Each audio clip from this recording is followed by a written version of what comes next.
Pour une ville comme Ouagadougou, une ville qui s'étend au jour le jour, il est primordial que des stratégies soient mises en place en vue d'assurer une mobilité de la population et ceci dans les meilleures conditions. La Sotraco, créée le 24 juillet 2003, est une société anonyme conçue dans le cadre du partenariat public-privé et qui œuvre pour faciliter la tâche aux usagers de la ville et ainsi contribuer à un développement harmonieux. La Sotraco, à sa création, s'est vue assigner 3 missions majeures qui sont premièrement l'amélioration des conditions de mobilité des populations dans les grands centres urbains comme Ouaga, Bobo, Koudougou, etc. Deuxièmement, c'est de renforcer la sécurité routière par la réduction sensible du nombre d'accidents et leur gravité.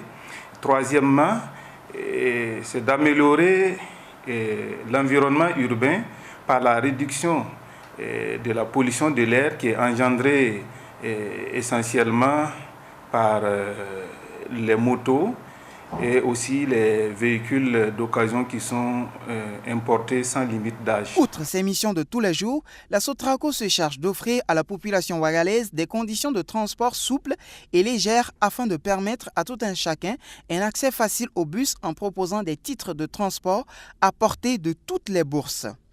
La Sotraco propose aux usagers de l'autobus 3 types de titres de transport, à savoir le ticket simple qui coûte 150 francs qui se vend directement dans l'autobus, la carte d'abonnement hebdomadaire qui coûte 2000 francs et le coupon mensuel qui coûte 5000 francs.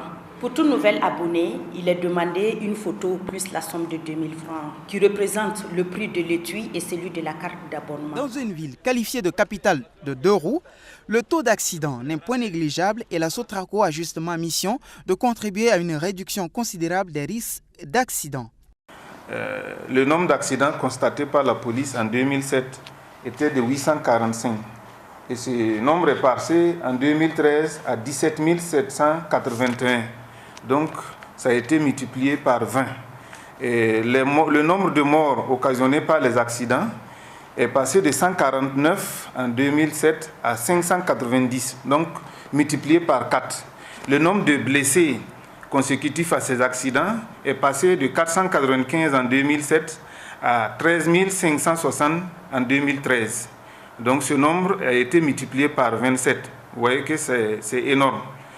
Si on compare ces accidents aux accidents des bus de la Sotraco, les bus de la Sotraco ont fait 46 accidents en 2013 et 42 accidents en 2014.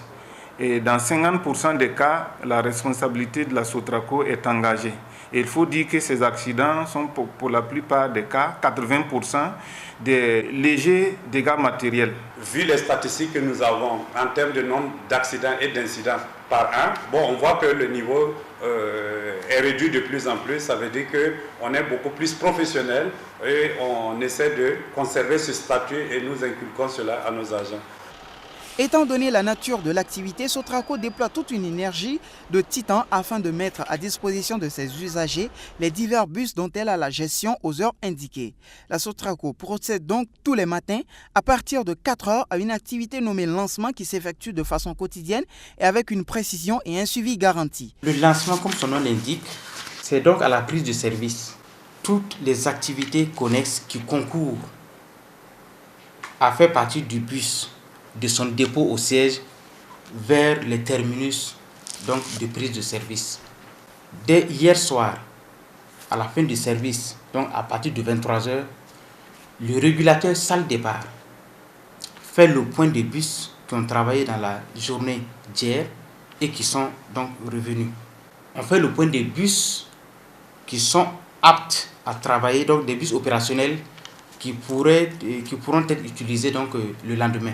On fait sortir les bus qui démarrent à 5h30 au niveau des terminus centraux. Par la suite, on fait sortir les bus qui démarrent en seconde position, en troisième position, ainsi de suite. Nous gérons en fait 12 lignes réparties en fuseaux. Et donc moi j'ai la charge d'un fuseau.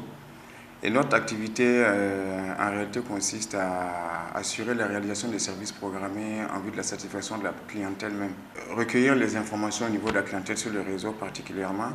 Contrôler la bonne tenue du personnel roulant et puis les noter, contrôler la bonne exécution de la feuille de marche. En fait, la feuille de route C'est un document que les machinistes ont et qu'ils utilisent. Nous sommes aussi en charge de la création des lignes. En termes de nombre de bus que nous affectons par jour, donc les jours ouvrables, nous avons 35 bus que nous affectons donc sur l'ensemble de ces lignes-là. 35 bus sur 12 lignes, donc ça donne une moyenne de 3 bus par ligne. Il faut dire que chaque nuit, quand tous les bus rentrent au dépôt, donc il y a un prestataire externe qui s'occupe du lavage des bus. Maintenant, vous connaissez dans nos villes où il y a assez de poussière, après la première, deuxième course, bon, naturellement, les bus prennent de la poussière et effectivement, ça ne présente pas bien. Et dans ce cadre, effectivement, on a prévu un service minimum dans certains terminus pour permettre en tout cas de nettoyer dès lors que le bus arrive. Toutes les fois que vous êtes monté à bord d'un bus Sotraco, vous remarquerez que le conducteur est à la fois le vendeur de tickets. Ces conducteurs sont des vrais techniciens formés à ce titre et l'on les désigne du nom de machinistes. Chauffeur machiniste, ça consiste à conduire et puis à vendre en même temps les tickets. J'ai été décoré en décembre 2014 au titre de ordre de mérite. À chaque jour que Dieu fait, nous avons toujours des nouveaux clients. Donc à chaque fois, il faut informer, montrer comment il faut faire. Dès qu'un client rentre dans le bus, s'il me pose la question à savoir je vais dans quelle direction, je suis sur 6 barrés. Et s'il me demande si c'est le 5, immédiatement je lui fais descendre pour attendre le 5. L'une des difficultés enregistrées est l'absence donc de bus quelquefois sur certains trajets, mettant mal à l'aise la clientèle. En effet, cette défaillance est due au fait de panne de bus quelquefois ou aux embouteillages. Le bus étant en retard, l'usager s'impatiente, situation tout à fait normale. Les bus là, que ce soit chaque 30 minutes là, c'est mieux que d'ouvrir des lignes. Pourtant, ils n'ont pas de bus à la portée des gens. C'est pas la peine. La Sotraco, une fois de plus, prouve sa bonne foi et son professionnalisme en mettant sur place un régulateur chargé de veiller à ce que l'usager soit satisfait dans l'épreuve de lait, en dépit du fait du retard, et une autre unité nommée unité d'astreinte pour remédier vite à une panne. Des fois, il y a des embouteillages qui empêchent le bus même de rouler. Donc, les clients attendent. Maintenant, pour permettre que ces clients-là gagnent leur bus, il faut les informer. Des fois, le bus est en panne. Il faut chercher une solution rapidement pour permettre au client d'atteindre son objectif. Le service maintenance, c'est l'une des fonctions essentielles de la direction de la production, en ce sens qu'il s'occupe de l'entretien périodique des autobus, de la maintenance curative, comme on le dit, tout ce qui est question de panne. Et il intervient aussi à travers, sur le réseau, quand les bus sont en circulation et qu'une panne survient, il y a une équipe qui est dépêchée pour pouvoir y remédier. Dès qu'un autobus fume, comme on le dit, nous le retirons de la circulation, le temps que le service maintenance s'attelle à le remettre à niveau pour pouvoir l'exploiter à nouveau. Lorsque le bus est plein, c'est de le laisser partir parce qu'il y a d'autres bus qui reviennent. Mais ce message n'est pas toujours compris par nos clients qui craignent de ne pas pouvoir avoir un autre bus. Nous les assurons que le service se fait en continu de 5h30 à 21h30 et nous travaillons à maintenir le service dans ces horaires-là. Les autobus circulent tous les jours de 5h30 à 20h30 les jours ouvrables, de 7h à 20h30 les dimanches et les jours fériés, et pendant les vacances scolaires et universitaires de 5h30 à 20h30 minutes. Être au service de la population, la Sotraco peut tout à fait l'affirmer et pour preuve, point de bénéfice espéré de ces activités. Du point de vue financier, l'activité en tant que telle n'est pas rentable. Mais nous, en tant qu'acteurs dans ce domaine, nous travaillons juste à équilibrer les comptes. Mais du point de vue économique, le volet social est prédominant, dont l'on conclut que l'activité est rentable en ce sens que elle permet d'assurer la mobilité de toutes les populations, toutes les couches sociales, sans distinction de revenus, voilà, à moins de coûts. À titre illustratif, quand vous prenez les tickets de la course, une course normale, le ticket fait 150 francs. Par contre, le prix réel doit être de 450.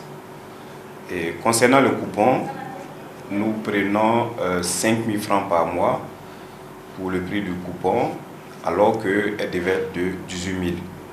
Donc, voyant, quand vous constatez déjà que l'activité, l'objectif premier n'est pas de se faire du profit au niveau de la Sotraco. Néanmoins, pour assurer la viabilité de l'entreprise, les intervenants dans ce secteur ont toujours eu l'appui de l'État. Voilà. Mais toujours est-il que les attentes sont nombreuses. Voilà. La Sotraco entend redoubler d'efforts afin de couvrir entièrement toute la ville de Ouagadougou et pourquoi pas les villes périphériques. Il ressort qu'il faut environ 300 ou 350 bus pour couvrir toute la ville de Ouagadougou et ses environs. On s'est fixé comme objectif que d'ici à 5 ans, c'est autour de l'année 2020, qu'on puisse en tout cas avoir ce nombre pour permettre aux Ouagadougouis de pouvoir se déplacer vraiment dans de bonnes conditions. La Sotraco ambitionne de couvrir le Grand Ouaga. Donc le Grand Ouaga, c'est couvrir la ville de Ouagadougou, plus les 6 communes environnantes. À terme, effectivement, permettre que la Sotraco puisse s'orienter vers d'autres localités où le besoin s'est fait sentir également, et nous travaillons véritablement dans ce sens. On a pu également, avec le soutien de partenaires, commander un certain nombre de bus complétés. Donc, ce qui fait que de plus en plus les gens viennent vers le bus. Très bientôt, la Sotraco va lancer la carte d'abonnement trimestrielle et aussi élargir ses points de vente, ses points de distribution des cartes d'abonnement. Où peut-on se procurer les cartes d'abonnement Sotraco? Alors, on peut se les procurer à la boutique Sotraco au niveau du terminus central 6 à la gare Sitaray et également au siège de la Sotraco 6 à Somgandé sur la route de Kaya. À la Sotraco, aucun détail n'est à négliger et pour garantir de meilleures conditions aux usagers, le personnel est très souvent recyclé via des séances de formation. Pour un autobus, il faut 2,5 machinistes pour faire fonctionner un autobus. Ça inclut les congés. Lorsqu'on inclut les congés, il faut de façon générale 3 machinistes pour un bus si on inclut effectivement les congés. Chaque fois, on organise des campagnes de sensibilisation, de formation à l'endroit du personnel et plus précisément du personnel d'exploitation. Les personnels d'exploitation, en particulier les machinistes, puisque c'est eux qui reflètent l'image même de la Sotraco envers la clientèle. C'est eux qui sont les premiers contacts de la Sotraco avec la clientèle. Avec la Sotraco, vous êtes assuré d'un service des plus satisfaisants et une assurance de risque minimisée. L'autobus a beaucoup d'avantages. Il coûte moins cher, il pollue moins, il nous préserve des accidents, surtout mortels, et facilite le développement économique des zones urbanisées. Et aussi, il rend les services de base accessibles à tout citoyen, quel que soit son rang social.